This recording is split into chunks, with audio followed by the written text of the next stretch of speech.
Wow, it doesn't really feel like spring is ever going to come. It's that time of year. One cold, gloomy day after another. So how can you brighten it up? Well, you can make a peanut loaf.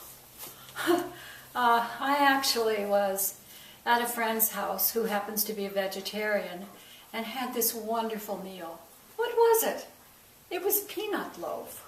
I was amazed.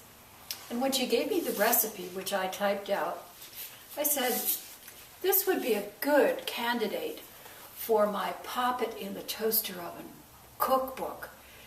If I do another edition, I will definitely include this, because a lot of vegetarian dishes actually are sort of boring.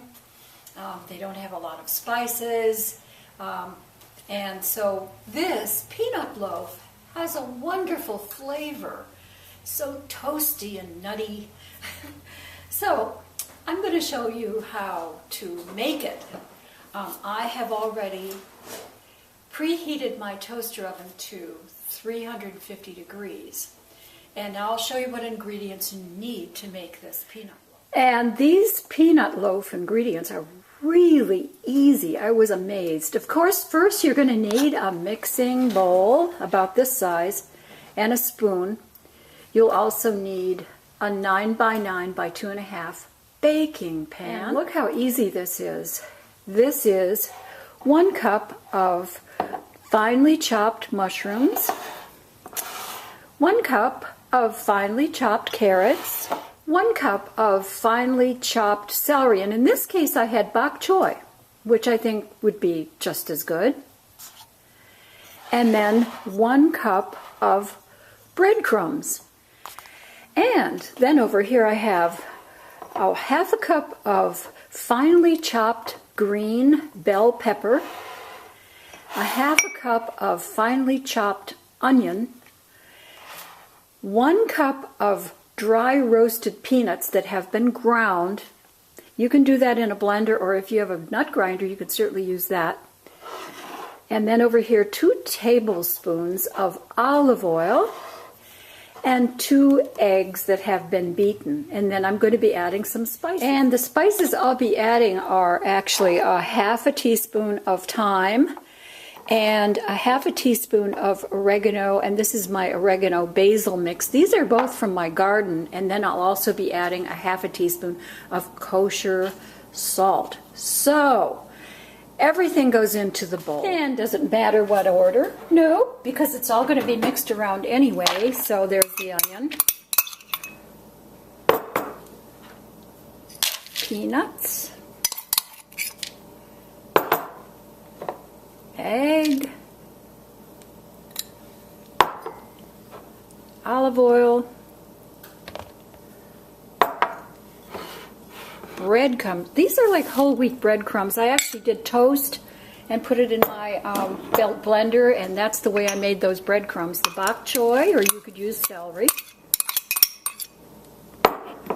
and carrots, finely chopped,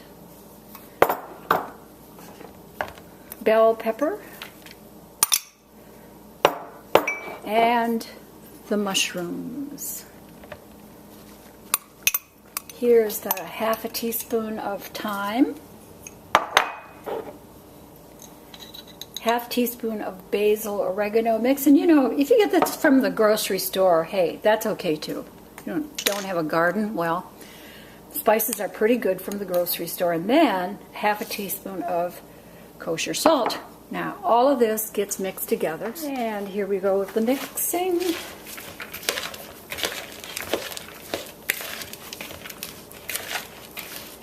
And this is a non-stick pan, but I put some oil in it in the bottom anyway. I probably used about maybe a tablespoon of olive oil. And then I'm just going to pack down everything flat in the pan. Isn't it beautiful? It's like a little garden. The oven is up to temperature. It's up to 350 degrees. So in goes the pan for an hour. And then in an hour, I'm going to set the timer for an hour, and at the end of an hour, I will check it to make sure everything is cooked. Indeed, it was an hour for the peanut loaf. And it smells absolutely wonderful. It looks a lot like what my friend cooked. I ended up covering it actually after a few minutes, thinking the ingredients are pretty dry, and so I thought it would cook better that way. And then I think that if you wanted to, you could bake it covered for the hour, and then just bake it for another maybe 5 or 6 minutes uncovered, maybe dot it with some butter or margarine, or to even sprinkle some cheese on top and let it melt into the loaf. Delicious. Maybe you're not a vegetarian, but there is a really nice hearty texture and flavor to this loaf. I think because of the nuts, there's a lot of texture. And also the flavor is that wonderful roasted, nutty peanut flavor with a blend of the pepper and carrots and onions and everything in there too as well. So it is a very well-rounded flavor and really just delicious. I would give this a try. Takes an hour. It's such a good toaster oven recipe because you just put everything in a bowl and pop it in the toaster oven. In an hour you have a whole meal, and a very nice, even vegetarian meal.